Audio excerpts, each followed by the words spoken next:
En esta ocasión vamos a abordar el estudio de las superficies de forma libre.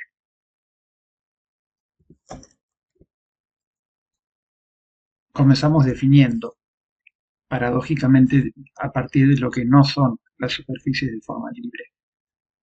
Son superficies que no se corresponden con formas geométricas primitivas, como las que vimos en su momento cuando clasificábamos cuerpos y superficies, que no se pueden describir con ecuaciones algebraicas simples, que no poseen, por lo menos de manera global, simetría rotacional ni traslacional.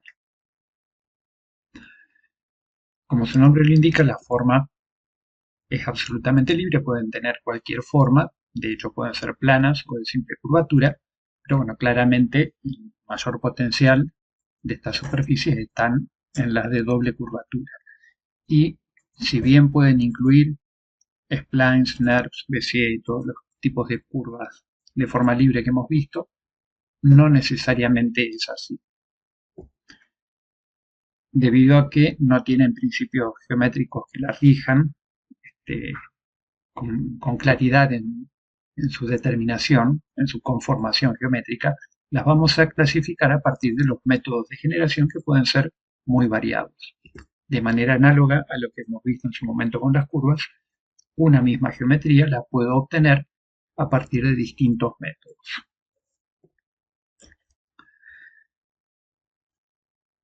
En cuanto a los métodos, los vamos a organizar en estos 8. Las NURBS, elevado, barrido, interpolación por contornos, quizás sean las que más usemos en este curso de forma de representación, interpolación por puntos, superficie de transición, procedurales y transformaciones libres o geométricas. Bueno, estas también podremos utilizarlas bastante en los ejercicios de modelado que vamos a hacer. Si comenzamos con las NURBS, ya hemos visto bastante de esto cuando analizamos o desarrollamos el tema de curvas. En este caso vamos a estar hablando de superficies que están matemáticamente definidas a partir de una red de puntos de control. La forma no pasa exactamente por esos puntos, sino que se aproxima, porque más que la exactitud en la disposición de los puntos, lo que se prioriza en este tipo de superficies es la suavidad y la continuidad. A diferencia de una malla poligonal, en este caso no está representada o no está conformada por vértices y caras planas, sino que es una superficie continua y suave. Permite representar tanto formas simples elementales como planos, esferas o cilindros, como curvas libres de gran complejidad. En cuanto a los componentes, tenemos por un lado los puntos de control, que son el elemento principal, determinan la posición general de la superficie. Por otro lado, los pesos. Habíamos dicho que se pueden asignar pesos diferentes a cada uno de los puntos de control. Eso va a modificar cómo influye cada punto en la geometría final. Los nodos, que definen cómo se interpolan en los distintos tramos de la superficie. Y el grado de curvatura, que controla el nivel de suavidad y de continuidad que va a tener. Grados más altos son curvas más suaves. En cuanto a las potencialidades, bueno, la precisión geométrica hace que sea un método ideal para superficies de doble curvatura que requieren un control exacto de la geometría. No sé, pues, situaciones arquitectónicas como paneles de fachada, cubiertas o piezas prefabricadas. Continuidad suave, la característica central de las NURBS, la suavidad, ya lo hemos dicho. Adaptabilidad es porque se pueden modificar fácilmente a partir de los puntos de control, sin perder nunca esas condiciones de suavidad y continuidad. Tienen compatibilidad con procesos CAD/CAM, es decir, de diseño y fabricación digital. Software como AutoCAD, Rhinoceros, CATIA, no son sumamente compatibles con sistemas de producción digital. Y también nos permite este tipo de superficies optimizar cuando tenemos geometrías complejas, ya que podemos racionalizar estas formas a partir de las curvas analíticas que los software manejan.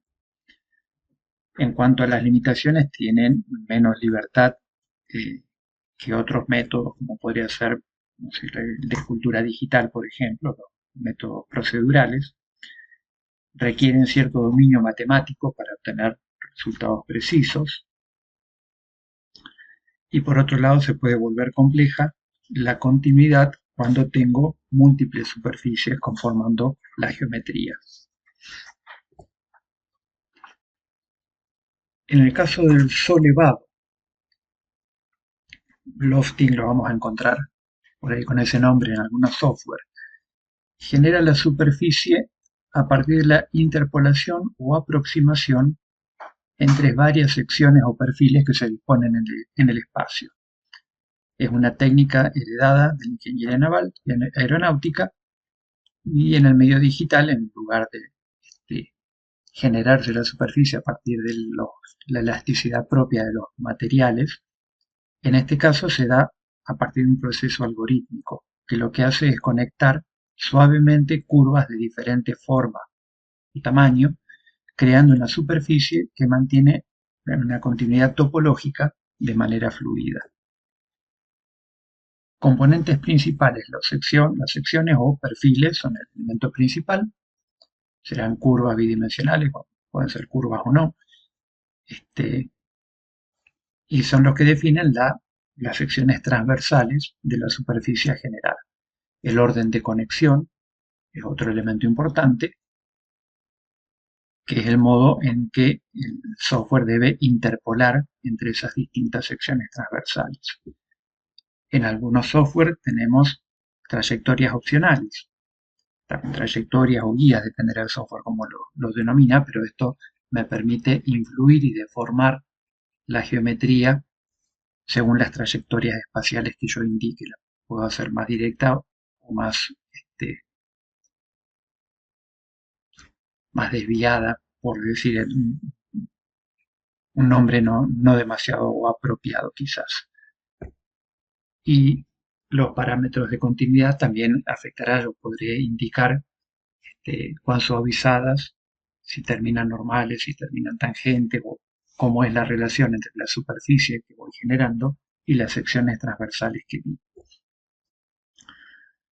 En cuanto a las potencialidades, bueno, tiene una gran versatilidad formal, ya que permite transiciones controladas entre secciones con geometrías muy diversas. Puedo pasar de bases cuadradas a una circular o una irregular. Control intuitivo, en este caso, digamos, como diseñador puedo modificar la forma a partir de modificar una sola de las curvas, por ejemplo, de las secciones, y con eso modificar la geometría final de la superficie. La continuidad está controlada a partir de los parámetros de suavidad que le voy a indicar al software, si así me lo permite, y es un sistema de generación que admite complementariedad con otros métodos, como puede ser el de NURBS que vimos anteriormente, o métodos de barrido que veremos a continuación. Son fácilmente también este tipo de geometrías generadas a partir del solevado, altamente compatibles y desarrollables en entornos CAD y en entornos BIM. En cuanto a las limitaciones, bueno, las superficies se pueden volver inestables o pueden tener torsiones indeseadas de acuerdo a la alineación de las diferentes secciones que tengan el espacio o al orden en que lo vaya indicando. Por otro lado, no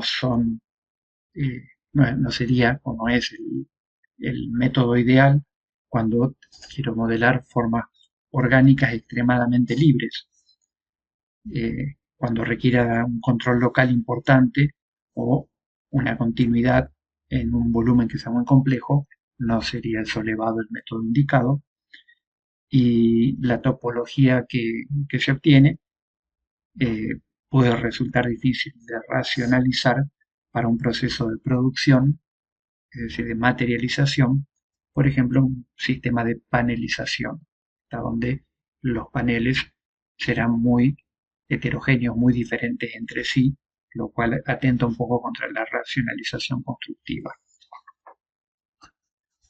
Pasemos al barrido. El barrido sweep es un método de generación que consiste en mover un perfil a lo largo de una trayectoria.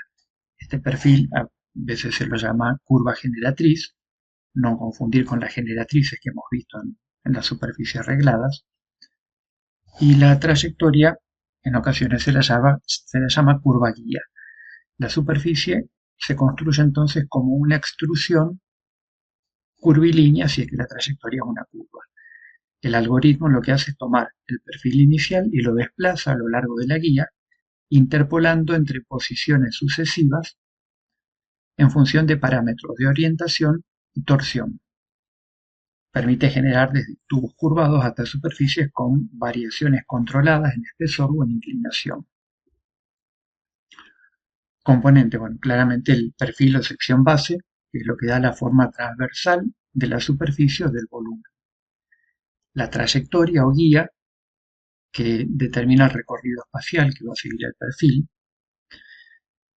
La orientación del perfil, yo puedo mantener la orientación en relación a la trayectoria, la puedo mantener siempre perpendicular a la trayectoria o la puedo ir rotando de manera controlada, tangencial o normal, y en algunos software, a medida que el perfil se desplaza a lo largo de la trayectoria, puedo introducir parámetros de escala que vaya variando su tamaño o parámetros de rotación para que genere una torsión de la forma.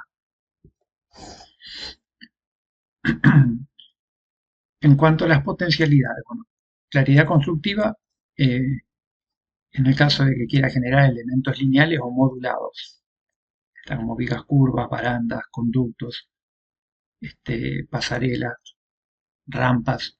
Para eso es ideal este método.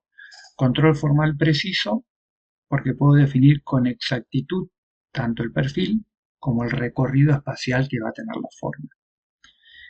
Es fácil de integrar con otras operaciones como el lofting o revolución.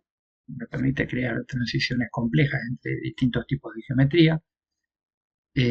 Versatilidad geométrica también, porque digamos, distintas geometrías que puedo utilizar como perfiles y distintas geometrías que puedo utilizar como trayectoria, que a su vez pueden ser abiertas, pueden ser cerradas, pueden ser rectas, curvas, spline, combinación de ellas. Tengo mucha versatilidad para la geometría que puedo generar. En cuanto a las limitaciones, bueno, puedo tener deformaciones indeseadas en el caso de trayectorias que tengan curvaturas muy abruptas. El perfil se puede intersecar consigo mismo, por ejemplo, y generar una geometría que no pueda resolver, o puede generar deformaciones que sean indeseadas. Requiere para eso entonces cierta coherencia direccional entre el perfil y la trayectoria que le estoy indicando para evitar discontinuidades en la forma final, y por este principio de que sigue una trayectoria, tiene ciertas limitaciones para superficies de doble curvatura compleja. Siempre tiende a cierta linealidad del tipo de geometría generado por un barrido. En cuanto a la interpolación por contornos, bueno, un método que genera una superficie a partir de un conjunto cerrado de curvas perimetrales. Generalmente son 4, pero esto puede variar. Esas 4 curvas tienen que definir una región cerrada. La forma de la superficie resulta entonces de combinar matemáticamente estas dos familias de curvas opuestas.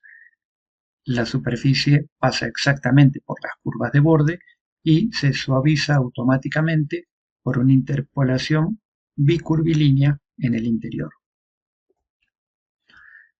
Componentes, las curvas límites, que generalmente son 4, aunque pueden ser 3 o pueden ser más, y que definen el perímetro de la superficie.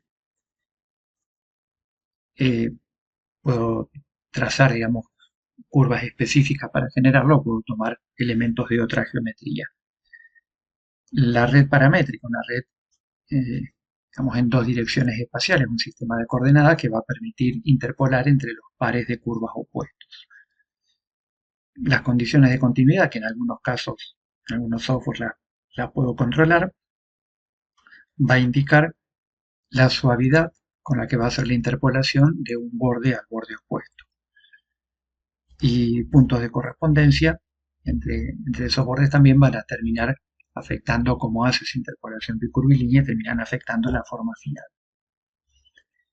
En cuanto a las potencialidades, permite cerrar o completar regiones definidas por bordes curvos de manera controlada, manteniendo siempre una estricta continuidad formal con el entorno. Es ideal para superficies localizadas, está dentro de una envolvente más amplia, eh, tengo un control exacto del perímetro y tengo una gran fluidez interna en la superficie, producto de esa este, interpolación bicurvilínea.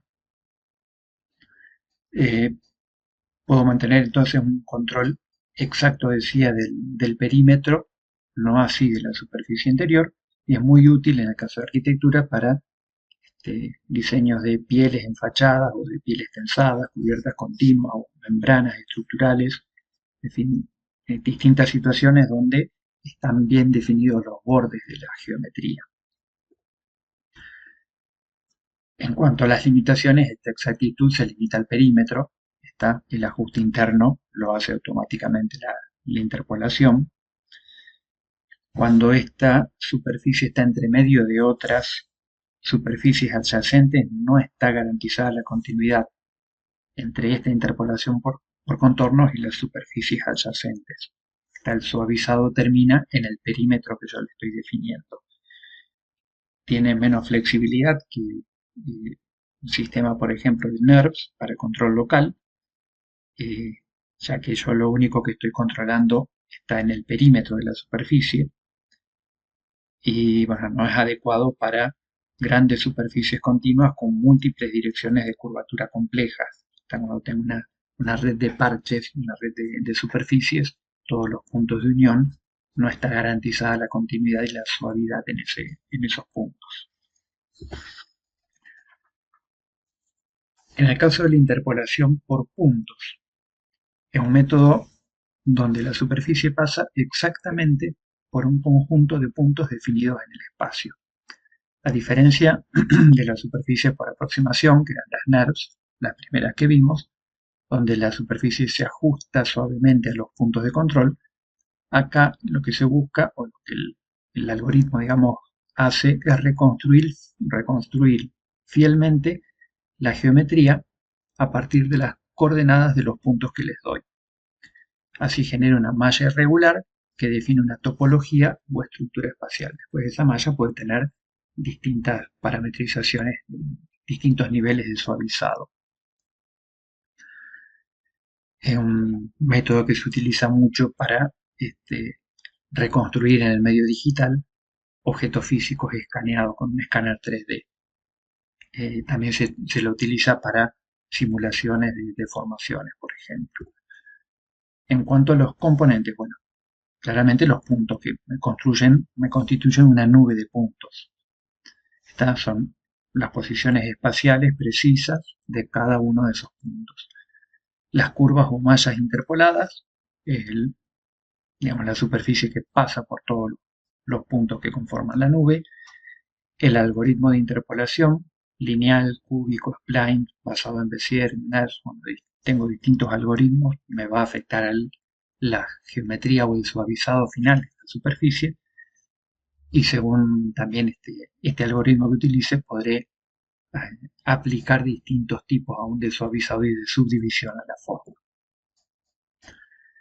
En cuanto a las potencialidades, bueno, precisión analítica muy alta, ya que puedo reconstruir superficies reales o topografías digitales a partir de datos empíricos relevados con un escáner 3D, escáner de contacto, escáner láser, con distintos escáneres. Eso lo hemos visto en su momento también cuando hablábamos de tipos de modelado.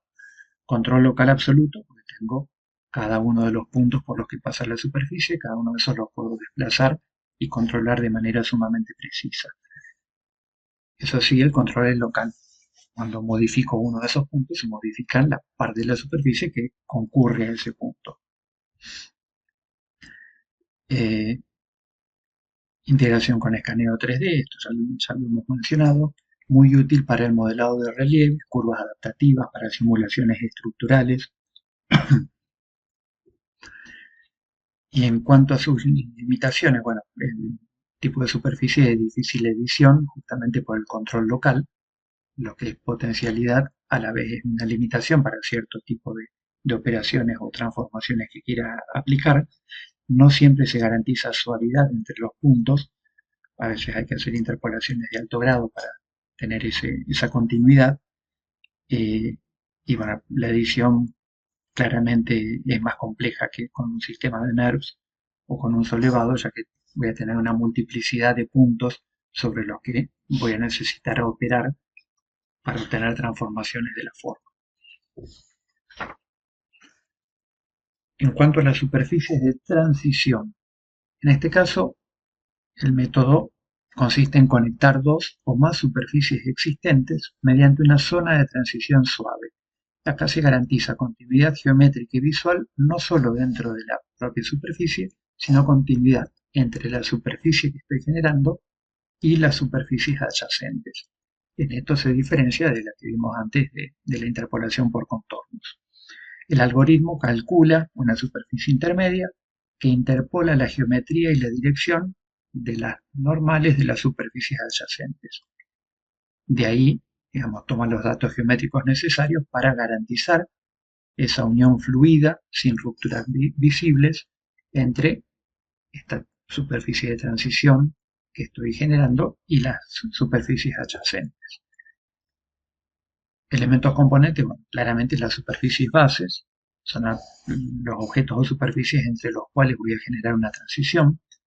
Las curvas de borde serán los puntos de las posiciones espaciales sobre las que se va a apoyar esta superficie de transición o blending. Los parámetros de continuidad entre las superficies que estoy generando y las superficies ya existentes, según lo que habíamos visto en su momento de cómo podían ser los nodos simétricos, nodos alineados, nodos quebrados, serán los tipos de continuidad que yo voy a tener de unión de la transición con las superficies adyacentes. Y la zona de influencia también puedo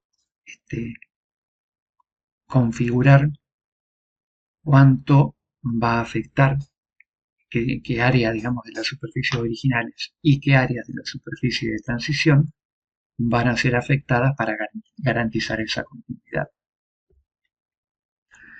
En cuanto a las potencialidades, bueno, es ideal para unir superficies complejas, donde lo que necesito priorizar es el control de la continuidad.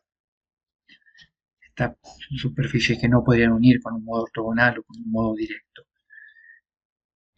Un alto grado de expresividad y de fluidez en la superficie.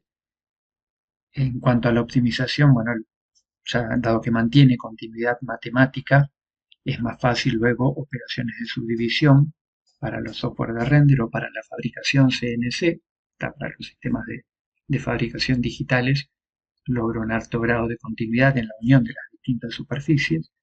En cuanto a las aplicaciones en arquitectura, bueno, frecuente en cubiertas orgánicas o para unir volúmenes curvos o envolventes donde la prioridad sea la continuidad formal, está como modo de construir una envolvente continua y suavizada.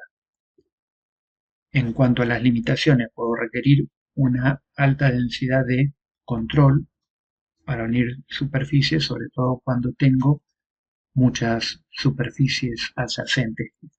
En el caso de que tenga geometrías complejas, quizás no la pueda unir con una única superficie de transición, sino que tenga que subdividirla en varias.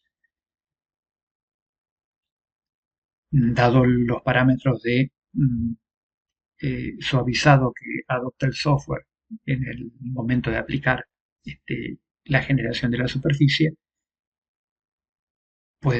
digamos, la geometría que resulta puede ser de difícil racionalización luego para un proceso constructivo, está donde la subdivisión de la superficie pueda darme una panelización sumamente heterogénea, ¿no? Poco racional, como ya hemos visto en algún otro sistema. Y si las topologías que yo quiero unir son muy diferentes entre sí, el blending, esta superficie de transición, puede producirse con distorsiones o con pliegues que sean no deseados.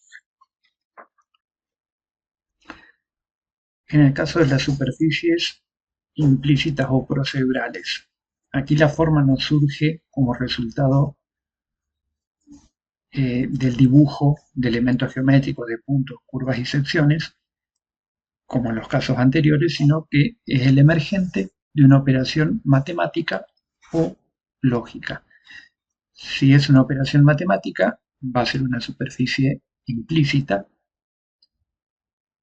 Está constituida por todos los puntos del espacio que satisfagan una función base o lo que se denomina ecuación de campo.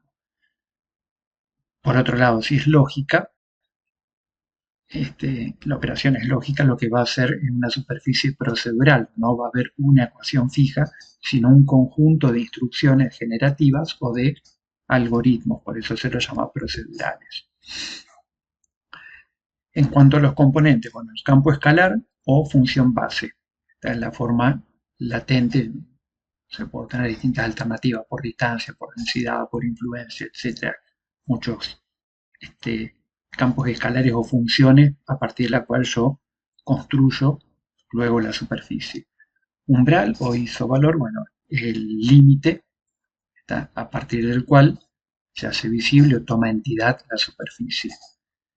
En el caso del ejemplo que estamos viendo, por ejemplo, en uno de los parámetros que componen esa superficie, en un ángulo de rotación, yo podría establecer ahí un umbral que vaya leyendo de a 1 grado o de a 10 grados, por ejemplo. Parámetros de control modifican el comportamiento de la amplitud. Bueno, en estos casos los parámetros, este es uno de los parámetros, justamente el ángulo de rotación. Algoritmos procedurales serían las operaciones secuenciales que modifican o combinan los campos.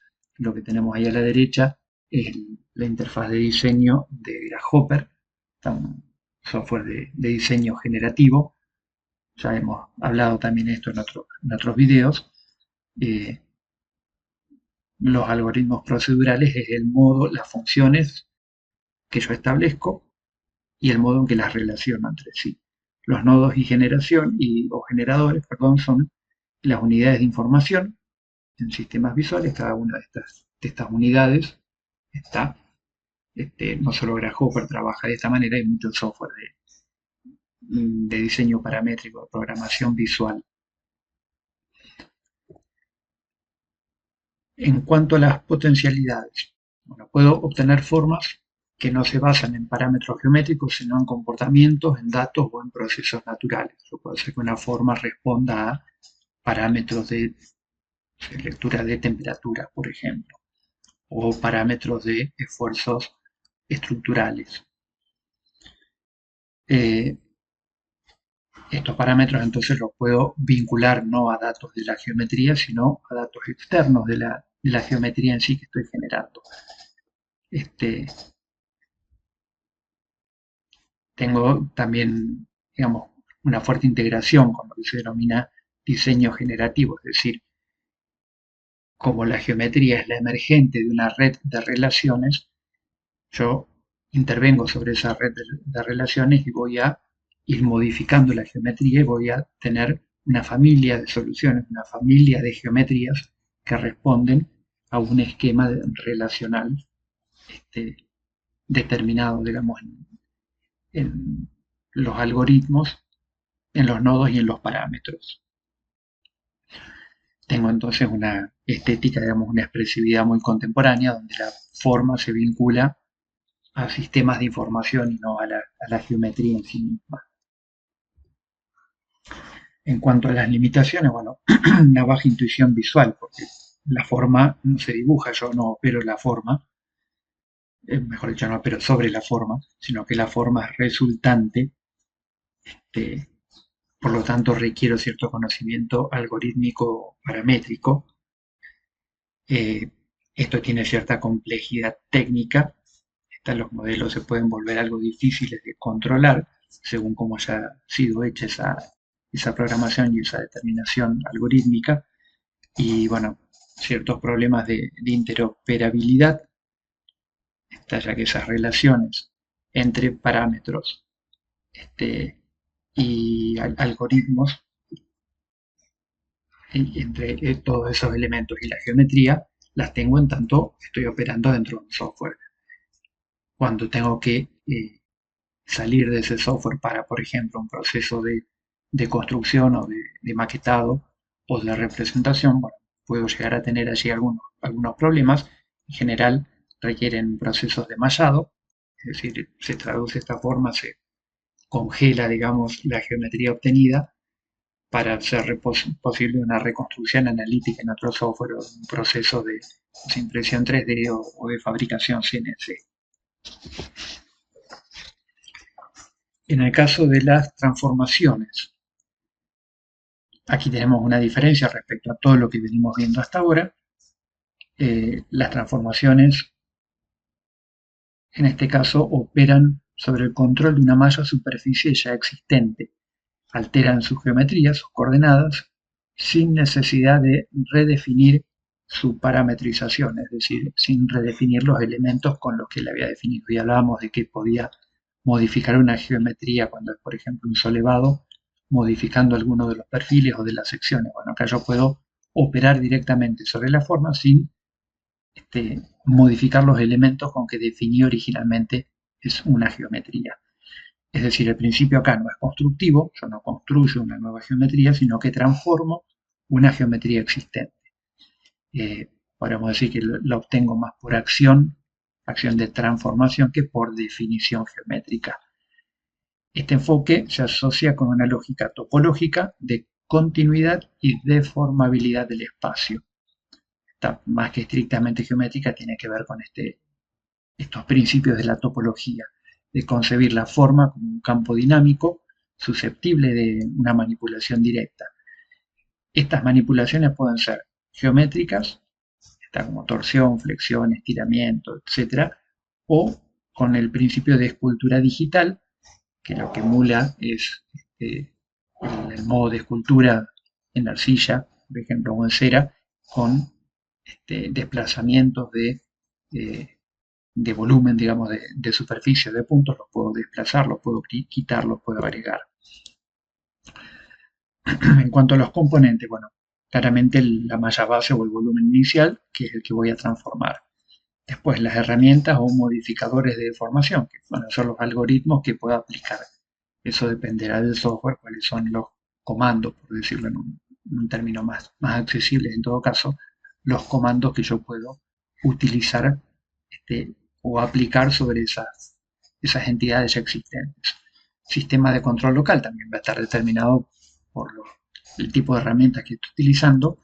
Puedo decir hasta dónde influye esa acción que estoy generando. Y en cuanto a la topología, ahí no estoy diciendo tanto el hasta dónde, sino el cómo influye, cómo se distribuye, con qué parámetros de subdivisión de mallas o de suavizado, etcétera. En cuanto a las potencialidades, bueno, adaptabilidad contextual, porque estas deformaciones pueden no responder a cuestiones internas de la geometría, sino buscar representar la acción de fuerzas externas como el viento, la gravedad, etcétera, con lo cual lo puedo integrar a procesos de simulación física. Tengo una alta libertad formal. Las geometrías no responden necesariamente a leyes regladas ni simetrías previsibles. Puedo explorar deformaciones absolutamente orgánicas con efectos o características muy altas de fluidez y continuidad. Justamente por eso puedo tener una expresividad muy alta, simulando el trabajo sobre materiales maleables. Las variaciones que yo introduzca pueden no ser aleatorias, pueden no ser puramente expresivas, sino que tengan relación con sistemas constructivos, por ejemplo, para paneles de doble curvatura o cascarones tensados o estructuras de fibra. Yo puedo simular el comportamiento de esos objetos, las deformaciones que voy aplicando, y bueno, tengo un muy alto campo de experimentación expresiva y conceptual en este tipo de generación de superficies. En cuanto a las limitaciones, justamente tengo una pérdida de control geométrico preciso, que es más bien intuitivo las transformaciones que voy haciendo. Esa pérdida de control geométrico puede dificultar luego la racionalización constructiva. Complejidad topológica porque las deformaciones que yo introduzca pueden generar algunas autointersecciones o irregularidades o discontinuidades en la forma que sean difíciles de resolver o de reparar. Tengo una altísima dependencia del software. Son más personalizadas en todo caso las herramientas o los algoritmos que me permiten intervenir sobre geometrías existentes, y dada la altísima flexibilidad en el tipo de operaciones que puedo hacer, eh, puedo tener después dificultades para materializar estas formas. En general, voy a necesitar también algunos procesos de mallado o de racionalización de la forma para poder después pasar a software de fabricación digital, ya sea de impresión 3D, de corte CNC, para la generación de paneles prefabricados, etcétera. Y con esto más o menos cerramos la clasificación en cuanto a los modos de generación que hemos visto. Si esto lo cruzamos con la información que vimos anteriormente respecto de geometrías complejas en AutoCAD y algo de geometrías complejas en SketchUp, con comandos básicos, con algunos más avanzados, con edición de formas dentro de SketchUp, que también lo hemos visto, con la enorme multiplicidad de plugins que tengo, bueno, vamos a poder indagar, operar un poco con algunas por lo menos de estas lógicas. Por supuesto, hay todo un campo de desarrollo en otros software, por fuera de estos dos que son los principales que estamos trabajando en el curso de forma de representación.